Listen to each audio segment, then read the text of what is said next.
आमचे उपमुख्यमंत्री एकनाथजी शिंदेला जेव्हा दिल्लीमध्ये शरद पवारनी दिलं आणि ते पण ऑल इंडिया मराठी लिटरेचर कॉन्फरन्समध्ये, त्यांना इतकी आपत्ती आणि त्रास कशासाठी? हिंदू हृदय सम्राट आदरणीय बाळासाहेब ठाकरे आणि त्यांचे विचारधारा, जे हिंदुत्वाच्या विचारधारा आहे, ते नकारलं, तेव्हा तुम्हाला काय वाटते की तुम्ही न्याय केला की अन्याय केला?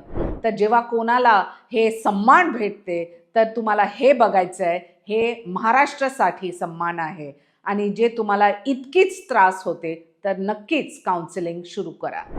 संजय राऊत नेहमीच बडबड करतात, कदाचित त्यांना काउन्सिलिंगची आवश्यकता आहे. आणि इकडे जलन आणि ईर्ष्याची बू आहे.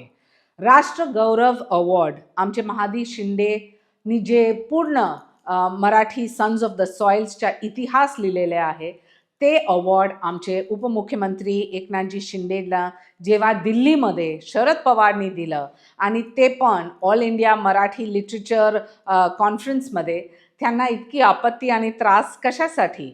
मला हेच विचारायचं आहे संजय राऊतांना, की तुम्हाला जेव्हा हिंदू हृदय सम्राट आदरणीय बाळासाहेब ठाकरे आणि त्यांचे विचारधारा, जे हिंदुत्वाच्या विचारधारा आहे, ते नकारलं, तेव्हा तुम्हाला काय वाटते की तुम्ही न्याय केला की अन्याय केला? इकडे तुम्हाला इतकी बोलायची गरज नाही, कारण हे प्रसिद्धीच्या मुळे आमचे उपमुख्यमंत्री एकनाथजी शिंदेंना हे फेलिसिटेशन भेटलं. आणि कोण कोण होते तिथे? डॉक्टर सदानंद मोरे, जे एक थिंकर अँड रायटर आहे, पद्मभूषण राम सुतार, जे एक स्कल्प्टर आहे, आणि स्वतः आदरणीय शरद पवारजी. तुम्हाला त्रास होते कारण तुम्हाला कदाचित कोण अवॉर्ड देणारच नाही, आणि जे नाही देणार तर हे पण समजा की महाराष्ट्राची जनतांनी तुम्हाला नकारलं.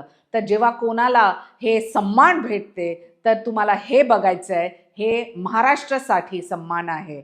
आणि जे तुम्हाला इतकीच त्रास होते तर नक्कीच काउन्सिलिंग सुरू करा.